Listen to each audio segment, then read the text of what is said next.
আলাইকুম। আমি বানাবো তিল ভর্তা। তার জন্য এই যে হাফ বাটি তিল নিয়েছি রসুন, কাঁচামরিচ, পেঁয়াজ। আমি এগুলোকে ভেজে নেব। মরিচগুলোকে ভেজে নেব। তার জন্য কড়াইতে দিয়েছি হালকা একটু তেল দিয়ে মরিচগুলো ভেজে নেব। মরিচগুলো ভেজে না হয়ে গেছে, আমি এখন উঠিয়ে নেব। আমি এখন কড়াইতে দিয়ে দেবো রসুন। আমি রসুনগুলো ভেজে নেব। আজকে বেশি করে রসুন দিয়েছি, 2 রকমের ভর্তা বানাবো, তিল ভর্তা আর মরিচ ভর্তা।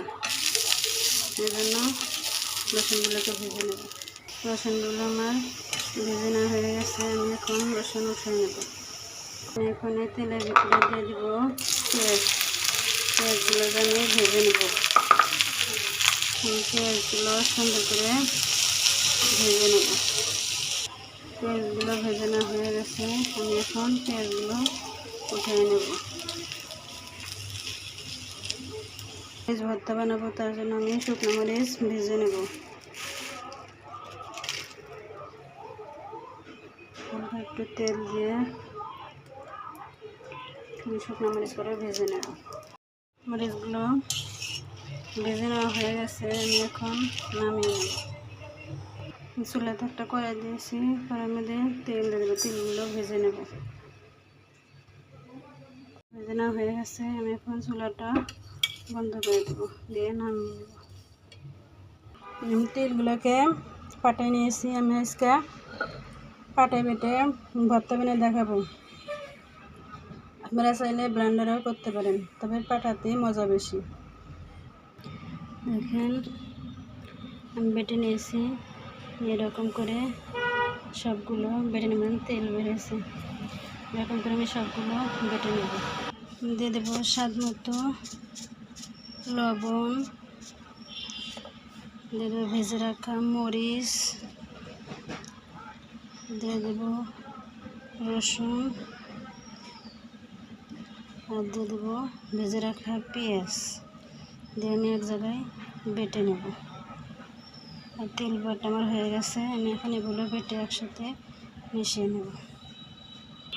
আমি মরিচ, পেঁয়াজ, রসুন বেটে নিয়েছি। আমি এখন এগুলো তেলের সাথে মেখে নেব ভালো করে। এগুলোকে হাত দিয়ে মেখে নিলে ভালো হয়। এগুলোকে আমি ভালো করে মেখে নেব। মেখে নেওয়া হয়ে গেছে, এগুলো আমি এখন একটা বাটিতে উঠিয়ে নেব। আমি এখন বানাবো মরিচ ভর্তা। তার জন্য নিয়েছি শুকনো মরিচ আর লবণ আর মরিচকে আমি ভালো করে বেটে নেব। মরিচ আর লবণকে আমি ভালো করে বেটে নিয়েছি। আমি এবার দিয়ে দেবো সে ভেজে রাখা পেঁয়াজ আর রসুন, দিয়ে আমি ভালো করে বেটে নেব। পেঁয়াজ বাটা হয়ে গেছে, আমি এবার দিয়ে দেবো একটুখানি সরিষার তেল, দিয়ে আমি ভালো করে মেখে নেব। এরকম করে হাত দিয়ে ভালো করে মেখে নেব। মেখে নেওয়া হয়ে গেছে, এবার একটা বাটিতে উঠিয়ে নেব। আর এই তেল ভর্তা আর মরিচ ভর্তার রেসিপি যদি আপনাদের ভালো লেগে থাকে, তাহলে অবশ্যই বাসায় একবার ট্রাই করবেন। কেমন হয়েছে তা কমেন্টসে জানাবেন। আপনারা চাইলে সাদা তেল এরকম করে ভর্তা করতে পারেন। আমি ভর্তা করেছি কালো তেল। আমার মেয়ের পছন্দ মরিচ ভর্তা, সেজন্য বানাইছি। আমার মেয়ে মরিচ ভর্তা খেতে খুব ভালোবাসে। ও মাছ মাংস কিছু খেতে চায় না, মরিচ ভর্তা এর পছন্দের খাবার। আমার রেসিপি যদি আপনাদের ভালো লেগে থাকে, তাহলে অবশ্যই একবার বাসায় ট্রাই করবেন। আর কেমন হয়েছে তা কমেন্টসে জানাবেন। আল্লাহ হাফেজ।